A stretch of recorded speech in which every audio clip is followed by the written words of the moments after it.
Hey guys, so Lord here, back again with another action figure review. Today we'll be taking a look at the DC Multiverse Target exclusive. Oh, jeez, a little bit. They did only have one of these, but still found it. Today we'll be taking a look at the Sinestro Parallax, or Sinestrolax, or Paranestro, as the internet likes to call him. That said, this course brought to us by the fine folks over at McFarlane Toys. And before we get too far ahead of ourselves, why don't we cut right to the chase and get to the meat and taters of this review and take a look-see at all Sinestrolax. I guess for lack of any better nickname, we'll call him throughout this review. Has to offer in terms of accessories, starting off with the collectible trading card. The bio on the back. I don't know if this is a generic Sinestro bio or an actual bio of him turning into Parallax, but you know, it makes sense. Sinestro is a freaking douche, so I think it works. That said, speaking of Parallax, we actually get a little Parallax. I want an articulated figure of this thing. This thing was badass. This little demon guy with the Sinestro Corps logo on his gut, or his belly, whatever, chest. It's like a little gargoyle dragon thing. That said, I don't know where you're supposed to put this. I'm guessing like on his hand or something, but it doesn't really stay. But there you go, you get that. And that's your lot. That said, the other gold label exclusive that's available right now is this guy right here, Commander Steel. Sounds like an alias of somebody in an 80s heavy metal band, if you ask me. Commander Steel! See? But we'll be looking at him later today. So first we're looking at Sinestrolax. And I will tell you, he does come with a hockey puck display stand releasing with all McFarlane Toys releases. But that's not what I was going to tell you. I will tell you that this guy, out of box, I wasn't worried about stuff like snapping on him per se, but very tight joints and the hinges on this guy. A little loose on this bicep, but whatever. But the knees, this upper elbow joint and this lower elbow joint, all very, very tight. So I'm going to run through the articulation as best as I can. I haven't hit this guy with heat in a little while. I hit him with heat about an hour ago, and I've kept the joints bent in hopes that it helps me articulate this guy a little better. But as far as his articulation does go, he's got a double ball peg in the head. He can look up, he can look down, he can tilt side to side, and rotate just fine. Shoulders go out, back down, they rotate forward and back. He's got that beautiful butterfly. He's got a bicep swivel, double jointed elbow, which again, very difficult to maneuver, but it can be done. I'd say you get a little more if you bend the top one all the way first, but that's just me. I mean, just listen to that. Tight, clicky joints. I like the fact that he's tight, but jeez.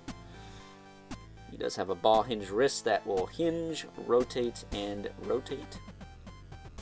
No alt hands or anything, obviously. Cape's nice and soft. I think it's softer than the Hal Jordan one. Torso will lean this far forward, so not very. We'll go this far back, so not very. That said, mine was a little stuck out of the box, probably because of some pain or something. He will rotate, he will tilt. He's got a really generous waist joint, I will give him that. You get a lot of range out of that. Hips kick out to the side, very tight again.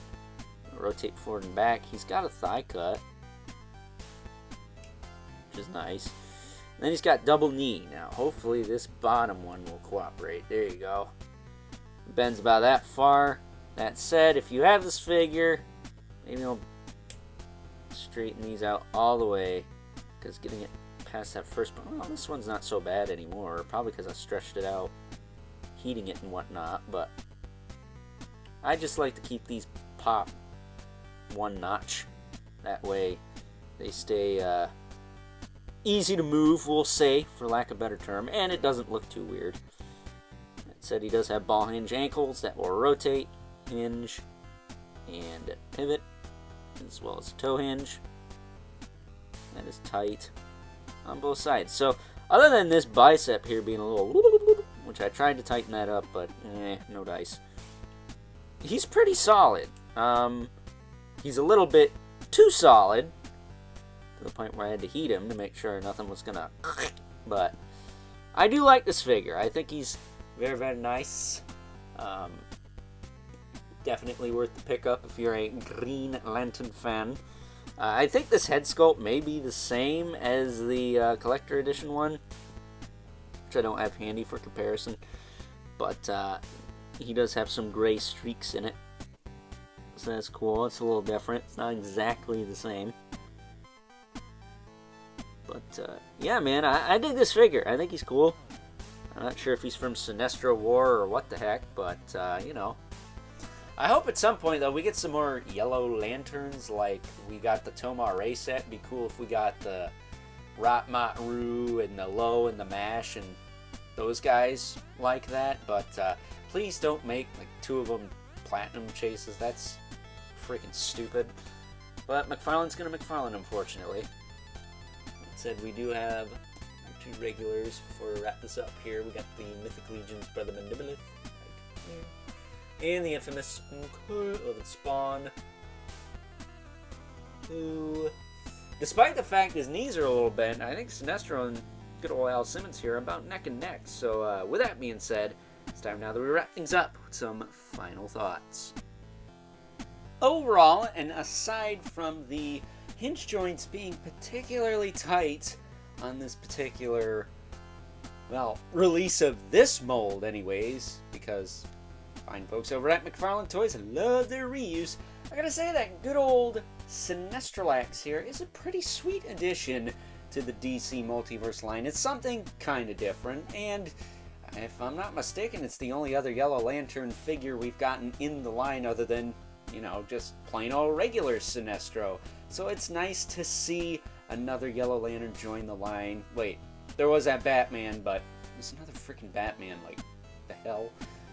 That said, I do wish he had better accessories. The Parallax, while it's cool, can't really do anything with it, and he doesn't come with all ants or a lantern or anything like that. And the Parallax, Hal Jordan, came with fireballs and a lantern, so a little bit more useful there. So with that being said, hope you guys enjoyed this review. Until next time, I'll catch you guys later.